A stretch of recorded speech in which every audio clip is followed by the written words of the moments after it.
It's Eric O'Brien, Way of the Warrior. UFC 111 coming up on Saturday night. It is going to be an excellent, excellent card. This is one of those cards that you just can't help but get excited about. Georges St-Pierre taking on Dan Hardy. It is nearly a super fight, which is odd to say given the fact that Hardy's only had 4 fights in the UFC. But the lead up to this fight and the training that these two men have done, I mean, Georges St-Pierre has trained with a who's who to get ready for this. Renzo Gracie, Gegard Mousasi, Nate Marquardt, Kenny Florian. And on the other side, Dan Hardy's training with his camp and adding in Matt Serra. So there's a lot of stuff going on here, and I think that makes for an exciting fight because you've got all of these camps vying to see which is the better super camp to create a champion. Ultimately, it's going to come down to the beginning rounds. And I know that sounds stupid, but hear me out here. If Dan Hardy is able to survive from round 1 to round 2, and Georges St-Pierre has all the tools on the ground and wrestling-wise to take him to the ground and finish the fight from there.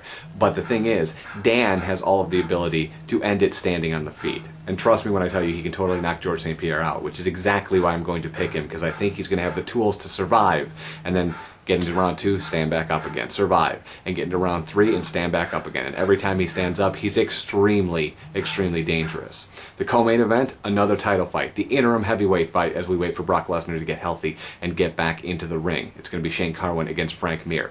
Now, I have a hard time picking this one because, of course, Shane, he is undefeated. He hasn't seen a second round, ever. The average length of his fights, 1 minute, 7 seconds. This is a guy not to be messed with. This is a guy who has all the tools to take on Brock Lesnar, and that's a fight I really, really, really, really want to see. The problem? I can't really get out of my mind the absolute mauling of Frank Mir over Czech Congo. It looked like Czech didn't even belong anywhere near the UFC. And if that Frank Mir shows up and he's even stronger than he was against Czech Congo, I think Shane's going to have a very, very difficult time wrapping this thing up in about 60 seconds. That said, I know it goes against conventional wisdom because the guy's undefeated. He's an absolute beast. He has dynamite in his hands. But I think Frank Mir is just that angry and just that hungry that I think he's going to take away the win. The bonus of this whole thing is it doesn't really hurt Shane. Shane is 11-0. He's very young in his career, and he's just absolutely destroyed everybody he's faced. So if he has to wait a minute or two more before he faces Brock Lesnar, I don't think that's necessarily a bad thing. That said, I still want to see the fight. So even if I'm wrong and Shane wins, I'm still happy. Jake Ellenberger, and it's going to be Ben Saunders, the Killer Bee. Jake is 22-5. Ben has not had quite as many fights. That said, Ben has had many more fights in the UFC and been much more successful at 4-1, where Jake is 1-1. So this will be an interesting fight. I always kind of side with Ben just because he's a huge practitioner and fan of Bruce Lee, and I don't know what I have about Bruce Lee, but who doesn't still have a soft spot in their heart for somebody who studies the art of Jeet Kune Do. And so I'm going to take Ben in this fight. A rematch, a 4-year-old rematch.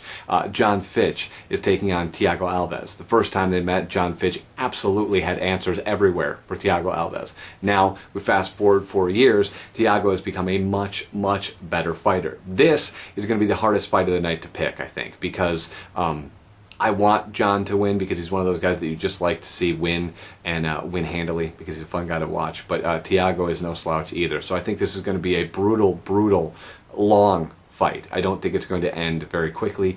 And in the end, I think Fitch will best him 2-0. I don't think that Thiago will have been able to develop as rapidly as John has in the past 4 years, although Thiago's game has obviously rocketed off the charts. They're both game opponents. I just think Fitch is going to take this one. The rest of the card is a not miss. If you're in one of the markets where they're showing it on a movie theater, go see it there. Because one of the things that that does is it proves that this is a marketable product to a movie theater to run. Seeing it on the big screen in THX sound, does it get any better than that?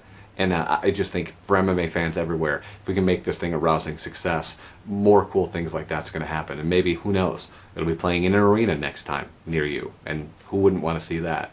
Get more info on the show at Twitter, it's WoW Show, and online at wayofthewarriorshow.com. UFC 111 coming up this Saturday.